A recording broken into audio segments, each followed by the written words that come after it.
ఆదికాండము 27వ అధ్యాయం. ఇస్సాకు వృద్ధుడై అతని కనులకు మందదృష్టి కలిగినప్పుడు అతడు తన పెద్ద కుమారుడైన ఏశావుతో, నా కుమారుడా అని అతన్ని పిలువగా, అతడు చిత్తము నాయనా అని అతనితో నెనెను. అప్పుడు ఇస్సాకు, ఇదిగో నేను వృద్ధుడను, నా మరణదినము నాకు తెలియదు, కాబట్టి నీవు దయచేసి నీ ఆయుధములైన నీ అంబుల పొదిని నీ విల్లును తీసుకొని అడవికి పోయి నా కొరకు వేటాడి మాంసము తెమ్ము. నేను చావక మునుపు నిన్ను నేను ఆశీర్వదించినట్లు నాకిష్టమైన రుచిగల భోజ్యములను సిద్ధపరిచి నేను తినుటకై నా యొద్దకు తెమ్మని చెప్పెను.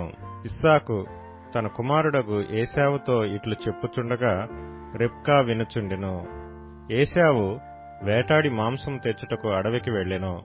అప్పుడు రిబ్కా తన కుమారుడగు యాకోబును చూచి, ఇదిగో నీ తండ్రి నీ అన్నయైన ఏశావుతో, మృతి పొందక మునుపు నేను తిని యెహోవా సన్నిధిని నిన్ను ఆశీర్వదించినట్లు నా కొరకు మాంసం తెచ్చి నాకు రుచిగల భోజ్యములను సిద్ధపరచుమని చెప్పగా వింటిని. కాబట్టి నా కుమారుడా, నా మాట విని నేను నీకు ఆజ్ఞాపించినట్టు చేయుము. నీవు మందకు వెళ్లి 2 మంచి మేకపిల్లలను అక్కడి నుండి నా యొద్దకు తెమ్ము. వాటితో నీ తండ్రికి ఇష్టమైన రుచిగల భోజ్యములను అతనికి చేసెదను. నీ తండ్రి మృతి పొందక ముందు అతడు వాటిని తిని నిన్ను ఆశీర్వదించినట్లు నీవు వాటిని నీ తండ్రి వద్దకు తీసుకొని పోవాలనెను. అందుకు యాకోబు, నా సహోదరుడైన ఏశావు రోమము గలవాడు, నేను నున్నని వాడను గదా. ఒకవేళ నా తండ్రి నన్ను తడవి చూచును, అప్పుడు నేను అతని దృష్టికి వంచకుడునుగా తోచిన ఎడల నా మీదకి శాపమే గాని ఆశీర్వాదం తెచ్చుకొననని చెప్పెను. అయినను అతని తల్లి, నా కుమారుడా, ఆ శాపము నా మీదకి వచ్చునుగాక. నీవు నా మాట మాత్రం విని పోయి వాటిని నా యొద్దకు తీసుకొని రమ్మని చెప్పగా అతడు వెళ్లి వాటిని తన తల్లి యొద్దకు తీసుకొని వచ్చెను. అతని తల్లి అతని తండ్రికి ఇష్టమైన రుచిగల భోజ్యములను సిద్ధపరచెను. మరియు తన జ్యేష్ఠ కుమారుడగు ఏశావునకు సొగసైన వస్త్రములు ఇంట తన యొద్ద నుండెను గనుక రిబ్కా వాటిని తీసి తన చిన్న కుమారుడగు యాకోబునకు తొడిగించి ఆ మేకపిల్లల చర్మములతో అతని చేతులను అతని మెడ మీద నునుపు భాగమును కప్పి తాను సిద్ధపరిచిన రుచిగల భోజ్యములను రొట్టెను తన కుమారుడగు యాకోబు చేతికి ఇయ్యగా అతడు తన తండ్రి వద్దకు వచ్చి, నా తండ్రి అని పిలువగా అతడు, ఏమి నా కుమారుడా, నీవెవరువని అడిగెను. అందుకు యాకోబు, నేను ఏశావు అని నీ జ్యేష్ఠ కుమారుడును. నీవు నాతో చెప్పిన ప్రకారం చేసి ఉన్నాను. నీవు నన్ను దీవించుటకై దయచేసి లేచి కూర్చుండి నేను వేటాడి తెచ్చిన దానిని తినుమనెను. అప్పుడు ఇస్సాకు, నా కుమారుడా, ఇంత శీఘ్రముగా అది నీకెట్లు దొరికినని అడుగగా అతడు, నీ దేవుడైన యెహోవా నా ఎదుటికి దాని రప్పించడు చేతనే అని చెప్పెను. అప్పుడు ఇస్సాకు, నా కుమారుడా, నీవు ఏశావను నా కుమారుడువో కాదో నేను నిన్ను తడివి చూచెదను, దగ్గరకు రమ్మని చెప్పెను. యాకోబు తన తండ్రి అయిన ఇస్సాకు దగ్గరకు వచ్చినప్పుడు అతడు అతన్ని తడివి చూచి, స్వరము యాకోబు స్వరము గాని చేతులు ఏశావు చేతులే అనెను. యాకోబు చేతులు అతని అన్నయ్యైన ఏశావు చేతుల వలె రోమము గలవైనందున ఇస్సాకు అతనిని గుర్తుపట్టలేక అతన్ని దీవించి, ఏశావు అను ఈ నా కుమారుడువు నీవేనా అని అడగగా యాకోబు, నేనే అనెను. అంతటా అతడు, అది నా యొద్దకు తెమ్ము, నేను నిన్ను దీవించినట్లు నా కుమారుడు వేటాడి తెచ్చినది తిందునెను. అతడు తెచ్చినప్పుడు అతడు తినెను. ద్రాక్షారసం తేగ అతడు త్రాగెను.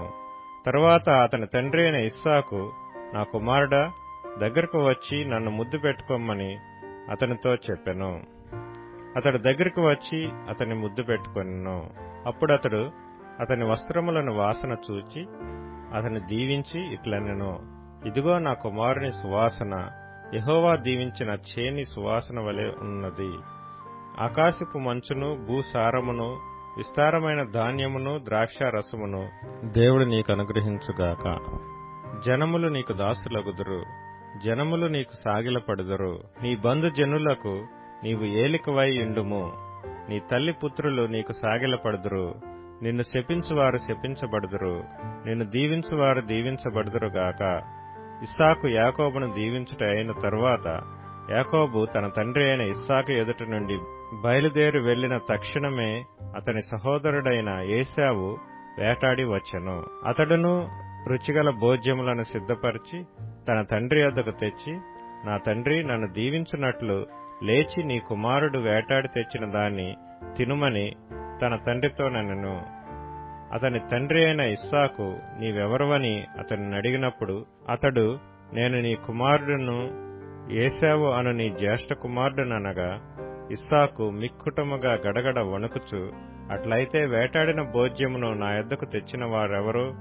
నీవు రాకమునుపు నేను వాటన్నిటిలో తిని అతనిని నిజముగా దీవించి తిని, అతడు దీవింపబడినవాడే అనెను.